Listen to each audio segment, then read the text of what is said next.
Oke, sudah. Assalamualaikum warahmatullahi wabarakatuh.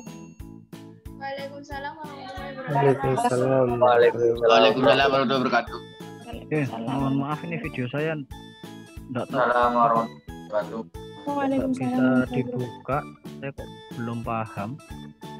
Saya sudah mengaktifkan video tapi kok tidak bisa dibuka. Ya enggak apa-apa lah. Oke, hari ini kita akan praktikum terkait dengan K3 ya. Di pertemuan pertama ini sudah muncul di layar kalian? Sudah, Bapak. Sudah ya? Sudah, Bapak. Sudah, Bapak. Oke, jadi sistem ketika praktikum adalah yang seharusnya 150 menit hanya 100 menit, nanti yang 50 menit adalah kerjaan mahasiswa di rumah, seperti itu.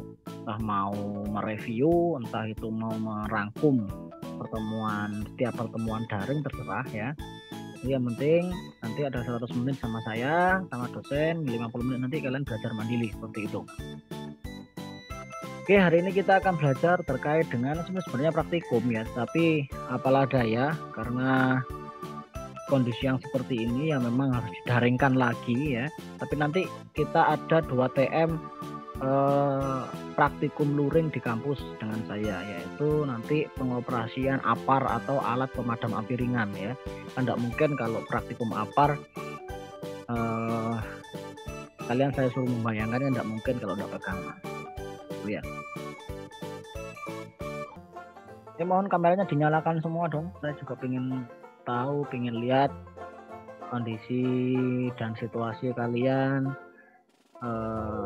kira-kira masih sehat apa enggak, pipinya tambah cabi atau tidak ya kan, karena keseringan di rumah.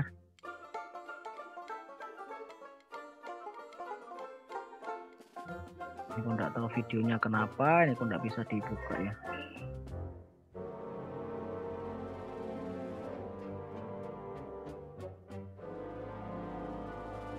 Oke, sehat semua.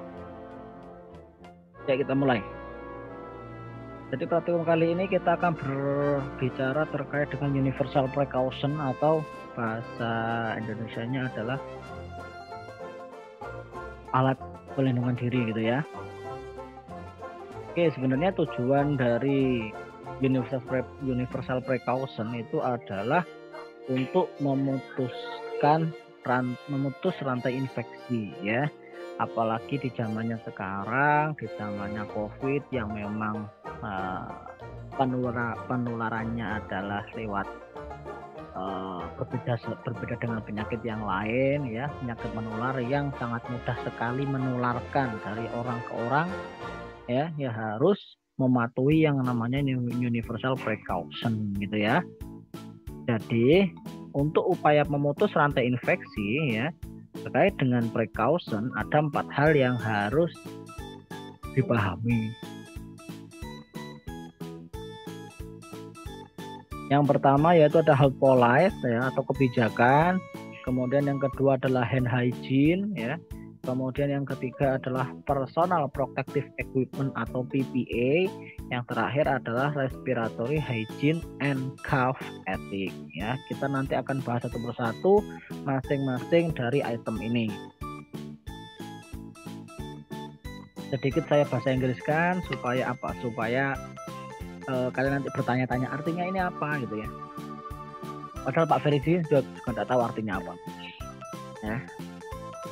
Oke, kita masuk ke health policy. Health policy itu apa sih sebenarnya? Health policy itulah kebijakan kesehatan gitu ya. Jadi kita tidak bisa memutus rantai infeksi kalau ini tidak dibentuk itu ya. Ya, saya ambil contoh di COVID ya. Jadi kita tidak mungkin mengenal menjaga jarak, kita tidak mungkin mengenal lockdown, kita tidak mungkin mengenal yang namanya 3M ya kan, menjaga jarak, memakai masker dan sebagainya, cuci tangan. Itu kalau tidak ada kebijakan ya, kebijakan yang dari awal, dari atas gitu ya. Dalam hal ini ya dari pemerintahan mengeluarkan kebijakan yang nanti akan diimplementasikan sampai ke daerah gitu ya, namanya health policy. Nah, selain itu health policy harus bisa menjadi promosi ya, menjadi bahan promosi dan menjadikan sebuah iklim safety di sana. Yang namanya iklim itu berarti kan menyeluruh semuanya ya. Jadi semuanya harus bisa safety atau aman gitu ya. Kemudian pembuatan kebijakan ini juga memfasilitasi implementasi dari pengukuran infeksi kontrol. Ya, jadi banyak sekali keuntungan terkait dengan kebijakan ya. Karena memang semua tindakan ya harus berdasarkan kebijakan. Jadi kita tidak bisa berbuat semena-mena tanpa ada suatu kebijakan atau aturan gitu ya, yang dinamakan health policy.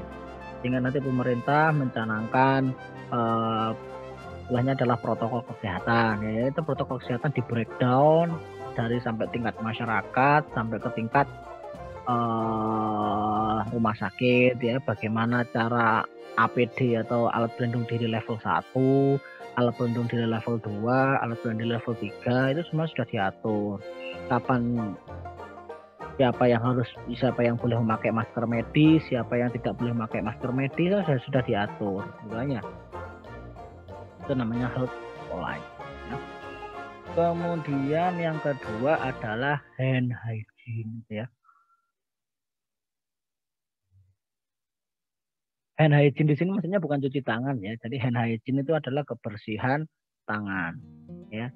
Cara untuk mencapai kebersihan tangan itu ada dua cara ya. Ada hand washing ya. Hand washing mencuci tangan pakai sabun dan air mengalir, dan ada juga yang namanya hand rubbing ya, atau tulisannya hand rubbing gitu ya.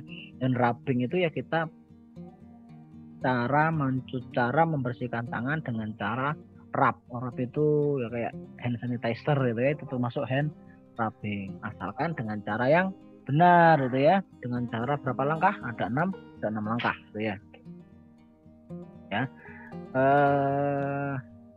Fenomena cuci tangan sekarang sudah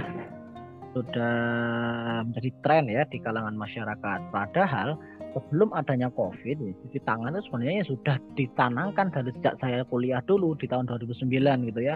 Namanya adalah PHBS, perilaku hidup bersih dan sehat. Nah, itu sudah ada dari zaman dulu. Nah, tapi karena adanya COVID ini sekarang masyarakat dipaksa untuk tangan. Itu ya, kalau dulu cuci tangan dipakai untuk menghindari atau sebagai tindakan preventif kejadian diare ya, kejadian kanker dan sebagainya.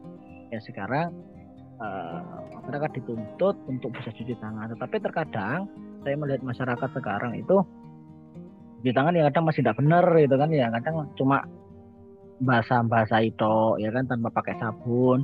Kemudian pakai sabunnya cuma telapak tangannya saja tanpa mengikuti protokol 6 langkah itu ya. Nah, seharusnya di tempat-tempat itu ya di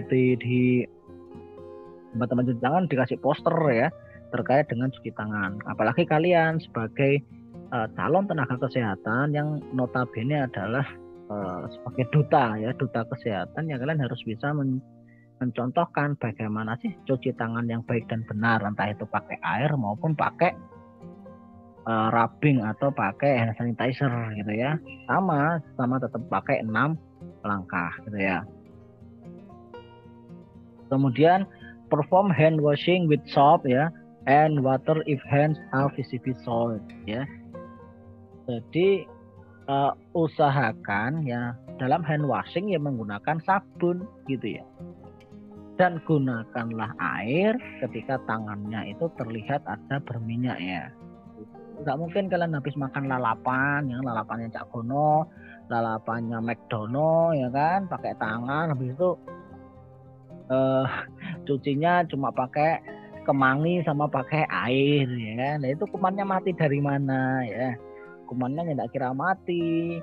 Ya, akhirnya terjadilah hepatitis kalian. Nah, itu ya. Karena cuci tangannya tidak benar, diare seperti itu. Ya, seharusnya cuci tangan yang benar adalah pakai sabun ya, yang benar pakai sabun. Kemudian usahakan, ya, bukan diusahakan lagi ya, wajib hukumnya ketika cuci tangan memakai air mengalir atau running water nih ya. Jangan sampai cuci tangan di kobokan ya. Kalau kalian pas makan di lalapan itu ya kan sudah disediakan kobokan ya. Kobokan selesai dibuat makan, kemudian dikobok di mangkok, kemudian diminum kobokannya itu ya, karena lupa. Ya. Jadi ya harapannya ya mesti wajib hukumnya memakai yang namanya air mengalir. Kemudian kalau menggunakan hand rub ya usahakan memakai alkohol base atau yang berbahan dasar alkohol ya, minimal adalah 70% ya. Yang disarankan untuk kesehatan kulit adalah kesehatan tangan adalah 70% gitu ya. Kenapa kok Pak kok enggak 90%? Ya karena di tanganmu itu ada flora normal yang harus dijaga gitu ya. Apa itu flora normal? Flora normal itu adalah bakteri baik ya yang akan berfungsi baik ketika dia berada di tempatnya itu. Dia dikatakan flora normal seperti misal flora normal di usus itu ada namanya Escherichia coli. Nah itu kan bakteri, tapi bakteri itu akan menjadi baik ketika dia berada di dalam usus gitu ya, karena memang tempatnya di situ. Tapi kalau dia pindah ke tangan ya akan jadi bakteri jahat, seperti itulah kira-kira ya. Makanya kenapa kok tidak 30%.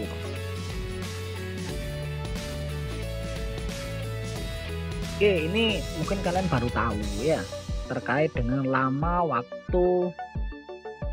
Ini masalah kebersihan tangan aja bahasnya seruat seperti ini ya. Ada hand washing, ada hand rubbing ya. Kalau hand washing ya kalian cuci tangan maksimal 60 detik atau 1 menit gitu ya. Jadi jangan cuma dibasahi terus selesai, tidak kira mati kumannya itu ya. Ya kita bahas hand washing dulu ya. Jadi cara mengaplikasikannya adalah tangan dibasahi dulu, kemudian apply soap atau apa ya, gunakan sabun ya kan. Kemudian gosok semua seluruh tangan dengan cara 6 langkah tadi, kemudian dibilas, kemudian keringkan dengan with a single use towel ya. Jadi ya paling efektif ya pakai tisu itu, tisu tangan yang sekali pakai gitu ya, atau pakai hair dryer ya salah. Jangan sampai nanti pakai serbet yang serbetnya atau handuk yang dipakai berulang-ulang ya, akhirnya terus terjadi apa, transmisi bakteri di sana. APD-nya berarti enggak pas ya. Kemudian kalau hand rubbing ya cukup maksimal 30 detik atau setengah menit gitu ya. Untuk kalian kalau pakai hand sanitizer itu yang ada alkohol 70% nya ya maksimal adalah 30 detik gitu ya, dengan cara nama tadi 6 langkah sampai hands until dry ya, atau tangannya sampai kering gitu ya. Nah, kita sudah berbicara terkait dengan hand hygiene ya. Jangan sampai nanti ada yang mengartikan hand hygiene itu cuci tangan, jangan ya. Hand hygiene ada 2, ada cuci tangan hand washing atau pakai hand rubbing gitu ya.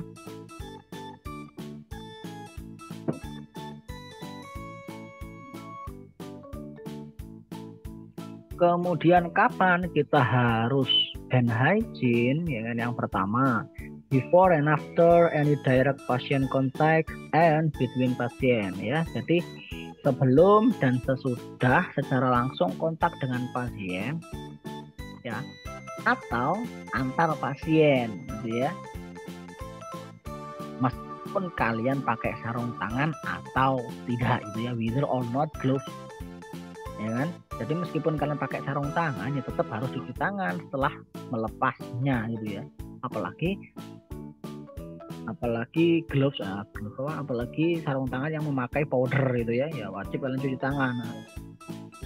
Kemudian segeralah mencuci tangan ya, segeralah melakukan hand hygiene segera setelah melepas sarung tangan gitu ya. Jadi jangan sampai nanti setelah memakai sarung tangan kalian merasa aman, loh saya tadi pakai sarung tangan kok saya tidak bisa terkena kuman. Bukan seperti itu ya. Jadi meskipun kalian pakai handscoon ya wajib hukumnya setelah dilepas langsung mengambil air terus kemudian ya cuci tangan gitu ya. Kemudian cuci tangan hand hygiene selanjutnya kapan? Yaitu before handling an invasive device. Ya, jadi misal kalian mau injeksi, kalian mau infus ya, cuci tangan dulu gitu ya. Meskipun dia tindakannya tidak steril ya, tapi itu tindakan bersih gitu ya. Kalau hacking kan wajib gitu ya. Misal mau suntik imunisasi, misal mau suntik KB dan sebagainya ya. Kemudian selanjutnya after touching blood ya. Jadi setelah memegang darah, wajib hukumnya karena kita tidak tahu darah yang terciprat ke tubuh kita itu bekas pasien apa, itu kan tidak tahu ya. Atau mungkin bekas HIV ya kan, bekas COVID ya, kita tidak tahu.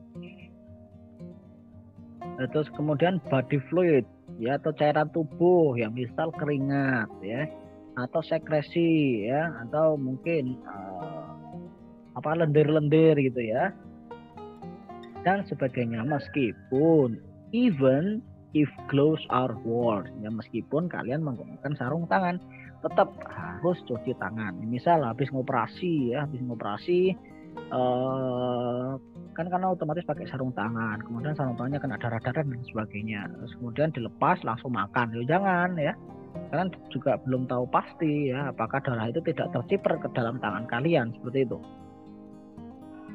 During patient care ya, selama merawat pasien juga wajib cuci tangan gitu ya.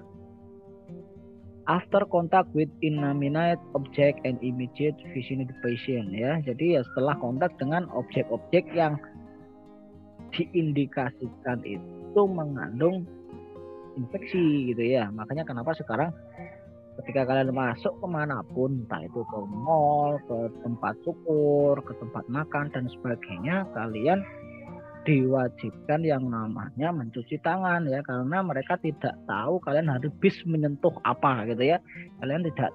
Mereka tidak tahu kalian habis menyentuh objek apa. Itu adalah hand hygiene ya, segitunya terkait dengan hand hygiene ya. Jadi itu tidak cuma hanya mencuci tangan di air mengalir tok, tetapi ada beberapa aspek yang harus dipenuhi gitu ya. Kemudian kita sekarang belajar terkait dengan tadi kan ada hand hygiene sudah, yang kemudian yang kedua adalah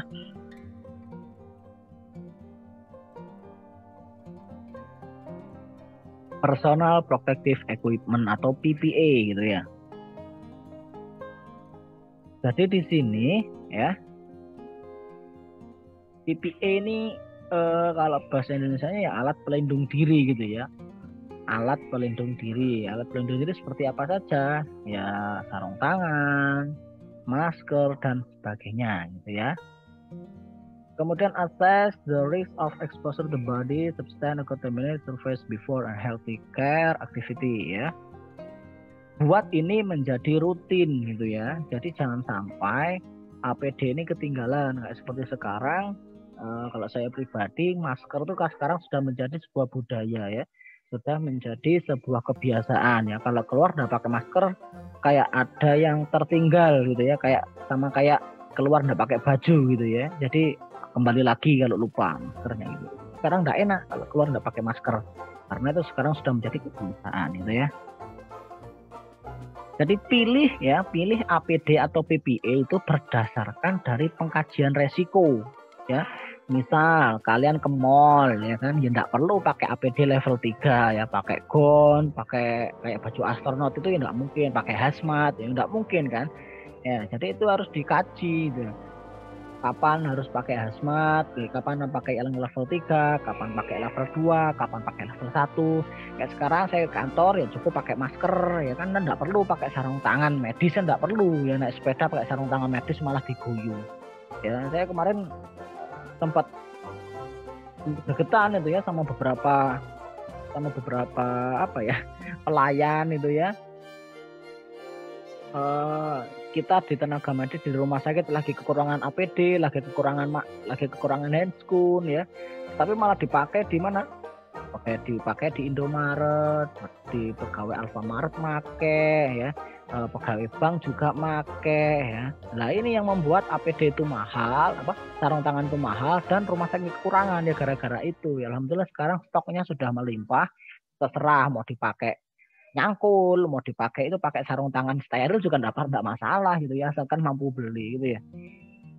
Ya dulu sampai saya sempat gregetan dulu, sampai kita sama teman-teman medis itu sering posting itu di Instagram, di Facebook terkait dengan penyalahgunaan APD gitu ya. Bahkan ada ya di berita itu ada wanita itu belanja pakai hazmat gitu ya. Kok ya enggak sumuk gitu ya. Saya coba pakai sebentar aja terus enggak betahnya minta ampun ya, malah mereka dibuat belanja. Ya, jadi itu kan orang-orang yang tidak prepare atau tidak mengkaji resiko apa yang terjadi di sana gitu ya. Ya kalau keluar ke pasar, ke mall ya cukup pakai masker, pakai handscoon, itu kan sudah termasuk cukup gitu ya. Kemudian clean non sterile gloves ya. Jadi kalau non steril, kalau pakai yang non steril atau yang sekali pakai itu ya jangan sekali pakai dibuang gitu ya, jangan dibuat sampai sehari-hari gitu ya. Jadi kalau yang biasanya fenomena yang kemarin itu yang pegawai yang saya sebutkan tadi itu mereka makainya seharian gitu ya, apalagi pakai handscoon yang pakai powder ya, yang dalamnya ada bedaknya itu ya. Kok enggak kemeringet gitu ya sampai seharian gitu ya, apa ya enak itu ya, pakai handscoon satu dipakai dari pagi sampai sore ya kan, sampai handscoonnya dari putih menjadi kuning gitu warnanya ya, itu kan sudah enggak tepat. Itu kan pasti dalamnya keringetan tangan kan ya, apalagi yang kerjanya di ruang tidak ber-AC itu kan pasti keringetan di sana itu ya. Kemudian mask atau eye protection atau seperti face shield ya, jangan masker wajah ya, yang dipakai adalah ya masker kain boleh ya kan, tapi yang edisi yang sekarang jangan pakai yang scuba ya, karena yang scuba itu tambah memecah partikel COVID katanya seperti itu. Oke, ini sarung tangan. Lah ini di sini sudah diterangkan. Ini saya mengambil bukan dari sembarang sumber tapi dari WHO langsung ya. Kapan kita menggunakan sarung tangan ya? Wear when touching blood ya, ketika sedang memegang darah ya, bukan sedang memegang mesin kasir gitu ya, bukan sedang memegang uang gitu ya terus pakai sarung tangan, bukan itu ya. Ya kecuali kalau kalau uangnya itu ada darahnya itu ya, tapi kan ya jarang uang ada darahnya itu ya. Kemudian kalau menyentuh body fluid atau cairan tubuh, sekresi yang kayak saya katakan tadi itu ya. Kemudian sarung tangan juga nih diatur change between tasks and procedure on the same patient after contact with potential ya. Mau habis waktunya, saya share lagi nanti ya, kita nanti join lagi ya. Ntar saya stop dulu karena belum selesai materi. Baik, Pak. Baik, Bapak. Coba saya pindahkan host, tetap apa enggak ya?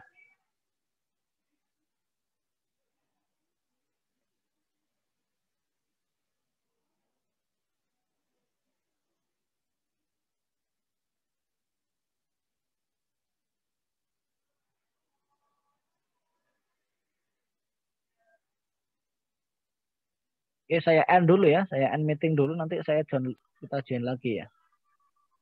Baik, Bapak.